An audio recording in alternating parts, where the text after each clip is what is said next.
ഏത് കുട്ടികളുടെ കയ്യിലെടുത്താലും എപ്പോഴും അവർ വാട്സപ്പ്, സോഷ്യൽ മീഡിയ, വാട്സപ്പിൽ ഇങ്ങനെ പോസ്റ്റിങ്ങുകൾ വന്നുകൊണ്ടിരിക്കുകയാണ്.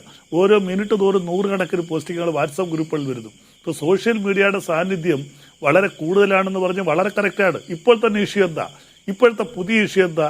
ഈ രണ്ടുപേരുടെ ഫേസ്ബുക്കിൽ വന്ന പോസ്റ്റിംഗ്, ആ ഫേസ്ബുക്കിൽ വന്ന പോസ്റ്റിങ്ങിൽ മനു തോമസിന് ടി പി ചന്ദ്രശേഖരന്റെ ഒരുപക്ഷെ ആ രീതിയിലുള്ള ഗതികേടുണ്ടാകും എന്ന അർത്ഥത്തിൽ വന്നു. അത് സോഷ്യൽ മീഡിയയിൽ വന്നതാണ്. അത് പാർട്ടിയുമായിട്ടതിന് ബന്ധമില്ല. പക്ഷേ അത് ഡാമേജ് ചെയ്യുന്നത് നിങ്ങൾ പറയുന്നത് പോലെ തീർച്ചയായിട്ടും അവർ പണ്ട് പ്രതിദാനം ചെയ്തിരുന്ന കമ്മ്യൂണിസ്റ്റ് പാർട്ടി അങ്ങേയറ്റം ഡാമേജ് ചെയ്യും. അത് കഴിഞ്ഞ തെരഞ്ഞെടുപ്പിൽ ഒരുപാട് കാര്യങ്ങൾ നമുക്കറിയാം. ഞാൻ അതിലേക്ക് പോകുന്നില്ല. പല തെരഞ്ഞെടുപ്പുകളിലും പല സ്ഥാനാർത്ഥികളെയും വ്യക്തിപരമായിട്ട് അധിക്ഷേപിക്കുന്ന ആയിരക്കണക്കിന് പോസ്റ്റിങ്ങുകളാണ് കഴിഞ്ഞ ലോക്സഭാ തെരഞ്ഞെടുപ്പിൽ വന്നത്. അത് കൂടുതലായിട്ടും വന്നത് ഇടതുപക്ഷ സ്ഥാനാർത്ഥികളെ ആക്ഷേപിക്കേണ്ട കരുതിയിലാണ്. അപ്പോൾ സോഷ്യൽ മീഡിയയുടെ സ്വാധീനം ചെറുതൊന്നുമല്ല. പലരും സിനിമ കാണാൻ പോകുന്നത്, ഒരു പരിപാടിക്ക് പോകുന്നത് എല്ലാം ഇന്ന് സോഷ്യൽ മീഡിയയുടെ സാന്നിധ്യത്തിന് കേവല സോഷ്യൽ മീഡിയക്കാരാണോ? ബലദേവ് സച്ചിദാനന്ദൻ, ആകാശ് തില്ലങ്കേരി എന്ന് പറയുന്ന ആൾ ആരാണ്? കണ്ണൂരിലെ അറിയപ്പെടുന്ന ഒരു യുവ ക്രിമിനലാണ്, കൊലയാളി സംഘത്തിലെ ആളാണ്, ഷുഹൈബിന്റെ വധക്കേസിലെ പ്രതിയാണ്. അർജുൻ ആയങ്കി ആരാണ്?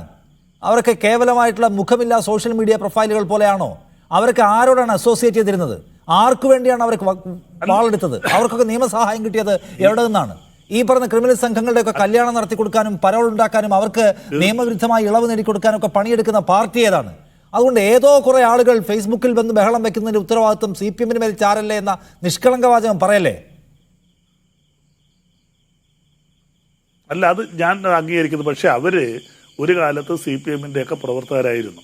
അവരെയൊക്കെ പാർട്ടിയിൽ നിന്ന് പുറത്താക്കി അവർക്ക് പാർട്ടിയിൽ യാതൊരു വിധമായ മെമ്പർഷിപ്പോ, ഒരു പാർട്ടിയെന്ന് മാത്രമല്ല പാർട്ടിയുടെ പോഷക സംഘടനകൾ പോലും അവർക്ക് യാതൊരു അംഗത്വമുള്ളവരല്ല. അവരൊരു കമ്മിറ്റികളിലും അംഗമല്ല. അപ്പോൾ തീർച്ചയായിട്ടും നിങ്ങൾ പറഞ്ഞത് ശരിയാണ്. അവർ ഉയർത്തിവിടുന്ന സോഷ്യൽ മീഡിയയിലോ അല്ലെങ്കിൽ പരസ്യമായിട്ടോ അവർ പറയുന്ന ഓരോന്നും പാർട്ടിക്ക് ദോഷമായിട്ട് വരൂ. അതാണ് ഞാൻ പറഞ്ഞത്. ഇങ്ങനെയുള്ള കൊലയാളി സംഘങ്ങളാണ് പലപ്പോഴും, ഈ പ്രസ്ഥാനത്തെ അല്ല, പല പ്രസ്ഥാനങ്ങൾക്കോ ദോഷമാണ്. ഏത് പ്രസ്ഥാനത്തിലായാലും ആ പ്രസ്ഥാനവുമായിട്ട് ചേർന്ന് പാർട്ടിക്ക് ദോഷം ഉണ്ടാക്കുന്നു, അതിനകത്ത് പാർട്ടിക്ക് ഉത്തരവാദിത്തം ഇല്ല എന്ന മറ്റുള്ള അദ്ദേഹത്തിന്റെ മറുപടി.